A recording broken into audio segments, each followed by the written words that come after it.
Hello, I'm the real-life fake wizard. The He-Man movie looks good, and I think it's probably gonna flop anyway. The Masters of the Universe trailer just dropped and many people are starting to talk about it. My first impression is that this movie is 20 years too late. Lots of people are latching on to the he-him pronouns gag and the race swapping for Man-at-Arms like those are gonna be big box office indicators, but I don't think those will be concerns at all. No, there's a lot of other baggage here, because this movie has been in development hell for nearly 20 years. It cost somewhere between $170 and $200 million to make this, and it's releasing into an era where people are pickier than ever about what films they actually go to theaters to see.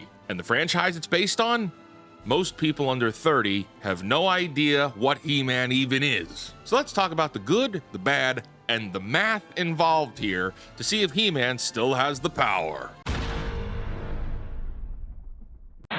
Today's indie game shoutout is Chef RPG. Craft your culinary adventure in a beautiful pixel art world. Manage your restaurant, forage and hunt for ingredients, befriend locals, and grow your culinary empire. What kind of chef will you be? To learn more about this and hundreds of other indie games, visit our indie game discovery network, fakeportal.com, or scan the QR code on your screen. Now back to the video. Let's start with the good, because there is some good here. The trailer looks pretty good. I think it's genuinely solid. Eternia looks vibrant and colorful. Battle Cat looks like Battle Cat, save for some less than stellar CGI. The costumes seem to be faithful to the original designs in a way that feels respectful without being campy. The kid playing He-Man, he's got the look. He doesn't have the Mr. Olympia physicality, but he looks good enough. This is a He-Man origin story. He might be gigantic by the end. Jared Leto as Skeletor is interesting. Jared Leto being attached makes me skeptical. I think there's a very clear reason why we didn't hear Skeletor's voice in the trailer. I bet he's doing his voice and not the classic Skeletor voice that we all want. We do know he's doing motion capture, which means we're getting a fully CGI villain. And the CGI doesn't look bad on Skeletor here. Whether Leto can pull off the theatrical evil that Skeletor requires remains to be seen, but visually, it works so far. The rest of the cast is stacked, but here's where things get complicated. Number one, and as I said earlier, this movie is 20 years too old. He-Man peaked in the 1980s. The original cartoon ran from 83 to 85. The toys were everywhere. It was a cultural phenomenon. Kids went crazy for it, and then it faded. The way these things do. But Wizard, what about the movie from 1987? Oh, the movie that bombed so hard it put the franchise on ice? That movie? There was a revival in 2002, a new animated series that was actually really good. It had a modern edge to it. It took the mythology seriously. It ran for 2 seasons, and then it got canceled for ratings, sadly. And that was kind of the last time He-Man was truly relevant in the mainstream. That was 2004. Over 20 years ago. Yes, 2004 was 22 years ago. Since then, we've had some Netflix animated shows that, at best, divided fans. We've had toy re-releases for collectors, but in terms of cultural relevance, in terms of being a franchise that the average person recognizes and cares about, He-Man has been in hibernation for 2 decades. And okay, I could hear your comparison perhaps, but Wizard, Barbie was an old property and it made $1 billion. Yes, it did, but Barbie never went away. Barbie has been continuously relevant for 60 years. Little girls still play with Barbies. The brand has been refreshed and updated constantly. When the movie came out, it was tapping into something that was already alive and in the culture. He-Man is not Barbie. He-Man is a nostalgia property for people in their 40s and 50s. The kids who loved it in the 80s are now middle-aged adults. Their kids, their grandkids, they don't know who He-Man is. They've never seen the cartoon. They don't have the toys. So who is this movie for? If it is for nostalgic fans, great. I'm happy to hear that. But there aren't enough of us to carry a $200 million blockbuster. I know many of you are going to be upset with me for saying that, but when you look at the superhero craze and even Minecraft from last year, right? You had kids, cringe high schoolers, and normie parents with their kids. Superhero movies are applicable to everyone. Normies used to love the Avengers. Minecraft captured children, but was also lucky enough to be chosen like the claw in Toy Story to be a ridiculous meme. Now, if this movie is for new audiences, which it needs to be in order to succeed, like, yes, this movie is designed to also attract new audiences to He-Man, but you're asking them to care about a franchise they have no connection to. And that's a super tough sell in 2026 when there are 1,000 other things competing for that attention. I'm not saying it's impossible. I'm saying you're fighting an uphill battle. Ask any kid today who He-Man is, and they'll say, "Daddy, He-Man is gendered language. You need to be re-educated." And you'll look back at him and say, "Where's my son, you damn machine?" Number 2, the budget is insane. $170 to $200 million, that's the production budget, not including marketing, just production. For comparison, Tron Ares had a production budget of $220 million. Minecraft was $150 million. Fantastic Four: First Steps was $200 million, but Disney is lying and it was likely more. When you factor in marketing and distribution, which for a tentpole film like this typically adds another $100 to $150 million, you're looking at a total spend of somewhere between $270 to $350 million, possibly more. Now, studios don't keep all the box office revenue, right? Theaters take a cut. International markets have different splits, like China. A lot of the money stays in China. The general rule of thumb is that a movie needs to make about 2.5 to 3 times its production budget at the worldwide box office just to break even. I know a lot of creators discuss that kind of math here, but it's worth explaining so that people understand. The access media is almost never giving us the full stack of numbers we need to understand if these movies make money. The reported budgets from studios is almost entirely not the truth. It's a half-truth. For this movie, that means $500 to $600 million globally needs to come in just to not lose money. Let's put that in perspective. Dungeons & Dragons: Honor Among Thieves came out in 2023. That was another fantasy property trying to tap into nostalgia and bring in new fans. It had good reviews. People who saw it generally liked it.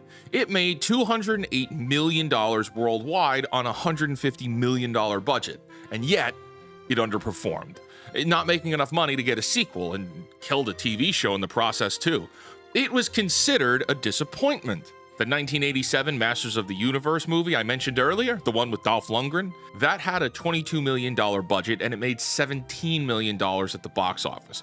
A complete flop. At the height of the franchise's popularity, when kids actually knew who He-Man was, and now we're betting $200 million on a reboot of that same property aimed at an audience that largely doesn't exist anymore. The box office predictions that are floating around right now range from $170 million on the low end to maybe $375 million if everything goes right. Neither of those numbers gets this movie to profitability.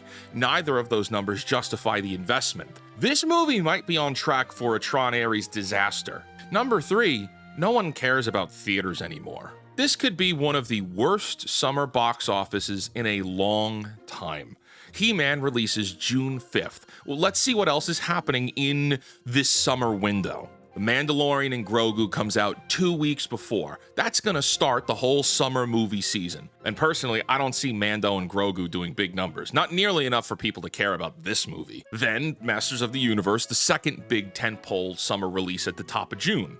After that, Toy Story 5, which is likely gonna be the big winner of the summer.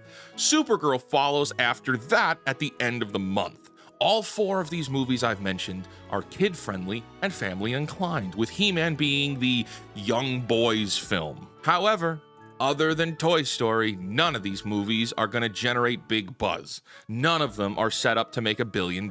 Again, save for maybe Toy Story. And if none of these films are even going to be talked about, then there isn't going to be any kind of compounding theater effect either. Most summers are built on people talking about one film, which then brings more attention to the other films. We spent the first 6 months of 2025 comparing Fantastic Four and Superman.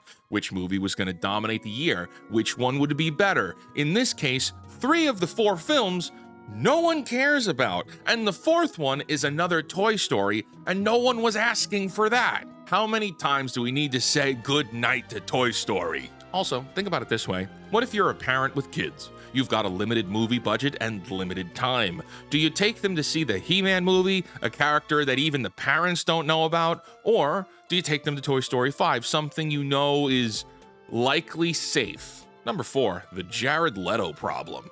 Jared Leto has become something of a complicated figure in blockbuster filmmaking. His recent projects haven't exactly set the world on fire, and if they do, it's for the wrong reasons. Now, there's a segment of the audience that sees his name attached to something and immediately checks out. Whether that's fair or not, it is a factor here. Hey, this has Jared Leto in it.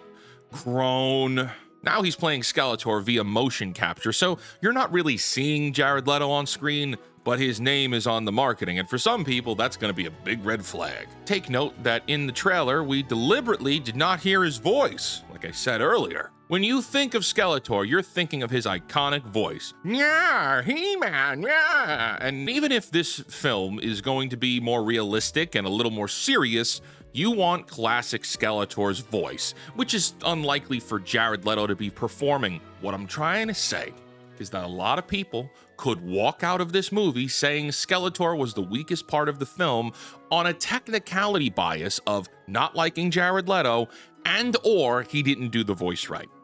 I'm not saying it's a deal breaker, I'm saying it's another piece of baggage this movie has to carry. Number 5, the Earth storyline is concerning. One thing the trailer reveals is that Prince Adam crash lands on Earth as a child and grows up here before returning to Eternia, kinda like Thor, or Enchanted, crossing from the fantasy world into the real human world. The 1987 movie did something similar. Most of that film took place on Earth because it was cheaper to film. They didn't have the budget for elaborate Eternia sets, so they set the action in suburban America. It was a cost-cutting measure that fans have criticized for decades. Now, I don't think this movie is doing it for budget reasons. They clearly have the money. But narratively, it's retreading ground that the franchise has already covered in its biggest failure. There are people who want a He-Man movie set entirely in Eternia, who want to see the full fantasy world without the fish out of water Earth stuff. And those people might be disappointed. Me, I am those people. I'm reserving final judgment until I see the actual film. Maybe they handle it all well. Maybe the Earth stuff is a small portion and Eternia is the main focus. Unlikely, but it could happen. But it's another thing that makes me go, eh. So where does this leave us? Look, I think the movie's gonna be fine. As in, I think people, when they sit down to watch it, will have a good time. They've got a good cast and Skeletor looks really good. It'll probably be entertaining. It just needs to be good, right? Not incredible, just make a good movie, but good enough. Doesn't cut it at $200 million. Fine, doesn't break even. Fine, doesn't launch a franchise. For this movie to succeed, it needs to be exceptional. It needs to transcend its niche appeal and become a crossover hit. It needs Barbie-level cultural penetration without Barbie-level cultural awareness. And I just don't see that happening. Let's be generous and say this movie hits $350 million out the gate. That's still 150 to 250 million short of breaking even. At that point, it's still a loss. That's a movie that we're going to be talking about if it has legs or not on Monday after release. You can't spend $250 million on a nostalgia property that most people don't remember and expect to make it back. The math doesn't math here. Now, I could be wrong, and I hope I'm wrong. I hope I love this movie, and if I do, I hope it opens to 600 million worldwide and proves everyone wrong. You know, I hope the nostalgia crowd shows up in force and brings their families with them, if this deserves it. But hope isn't a strategy, and love is not admissible evidence. And the evidence suggests that Masters of the Universe is walking into a very, very difficult situation. I'm rooting for this movie, I am, but I'm also realistic about what it's up against. Until next time, create, innovate, inspire, and for the love of God, cancel Disney+. You know, I can already see how this is going to end on like some kind of cliffhanger setting up for She-Ra, meaning Masters of the Universe is the first film, She-Ra is going to be the second film, and then there's going to be a third crossover film with the both of them. But that's not going to happen if this movie bombs. So it's going to be another after credits setup for another film that we never see. I hope I'm wrong, you guys. I hope I'm wrong. I have the power. All right, that's enough.